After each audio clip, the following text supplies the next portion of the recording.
Hi guys, how are you doing? I hope you're doing well. I am doing well. So this will be a short video. Um, Man's wild imagination is very, very, very funny. I guess I will continue to say it as long as God allows me to say it. What do angels look like?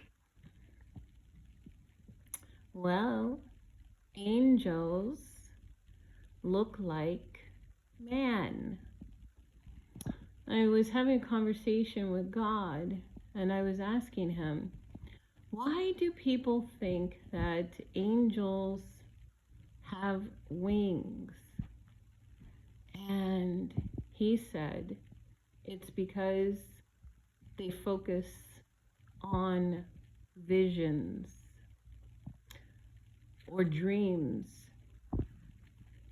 Now, in the Bible, there are descriptions given of angels. We are told the race of angel, I guess I can put it that way: seraphim, cherubim, ophanim, and I'm sure there is tons more M's that we don't know about. Or maybe we do and it has been lost in time, but it will be reclaimed again.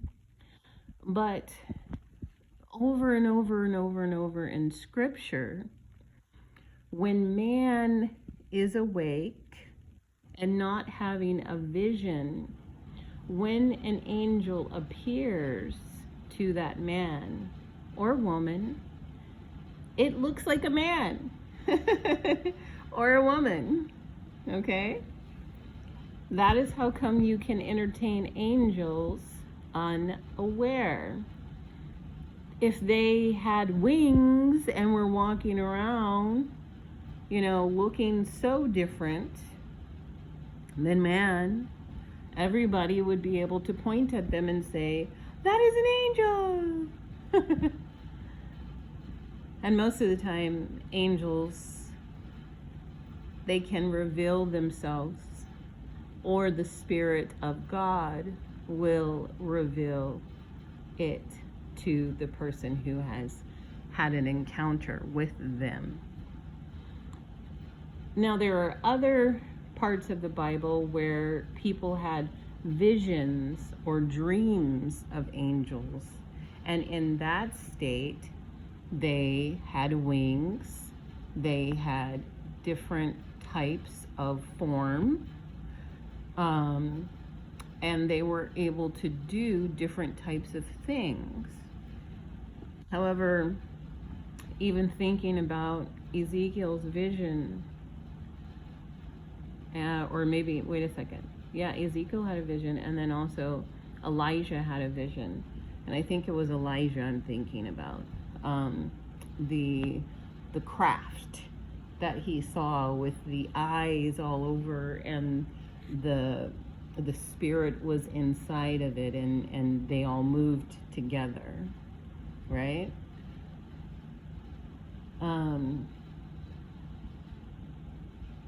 That was a type of angelic technology, but it's greater than that, because of course it was God's technology that he allowed the angels to dwell in and to use. Okay, but that's the conversation that he and I are having right now, and it's funny because before I never really made a big deal about differing visions or dreams slash seeing them when you're actually awake, but it does matter in our understanding of what it is that they look like. And there are many deceptions going on and many hoaxes going on, and of course the people, they are going to make these things with wings, and that should be the first giveaway. That's not a fallen angel. If the fallen angels had wings, do you really think that the daughters of men would have willingly gone and married them? No, they they looked in a way that was enticing. It was pleasing. It was pleasant to the eyes. And have you ever seen a human with wings? So you have to keep in mind when it says that we were created in their image, you have to remember, what is that image? You know? What did Jesus look like? A man. You know, when he came back after he rose from the dead, he looked like a man. And I'm going to say this really quick too, because I was thinking and I was like, you know, I've never heard like a psychic or, you know, a person that communes with demons or different things like that. You know, none of them ever seem to have a conversation with Jesus. A lot of times it's because most of them hate him, right? Or, like God said to me, it's because they only speak to the dead.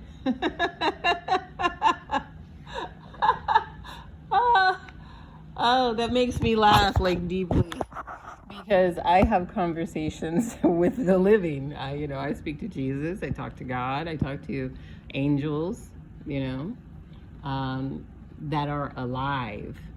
You know, I've told you guys, the demons are the spirits of the giants, okay? So they're not alive.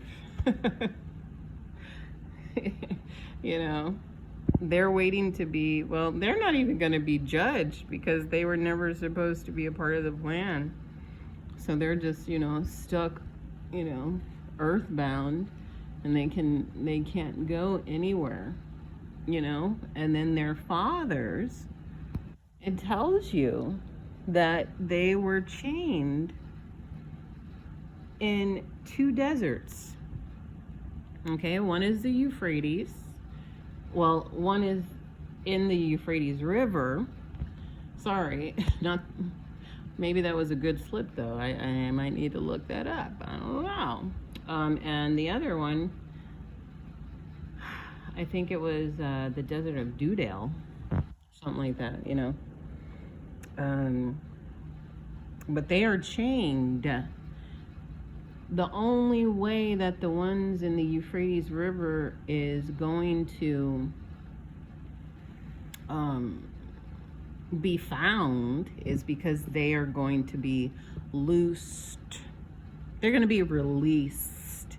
Okay, so you're not just going to find fallen angels after the flood.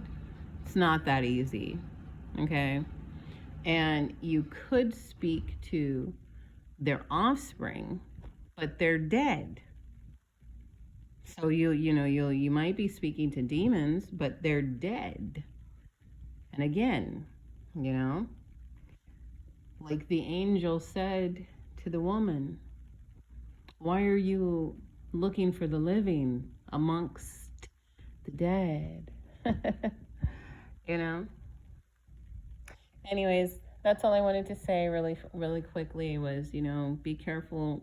Use the brain that God gave you, you know, and really think about these things. Like when people put pictures out and they say, oh, I found a fallen angel. Well, first of all, how do you know the angel is fallen? Did it tell you that? Did you have a conversation with this stone? Okay, so it has a cloak on it.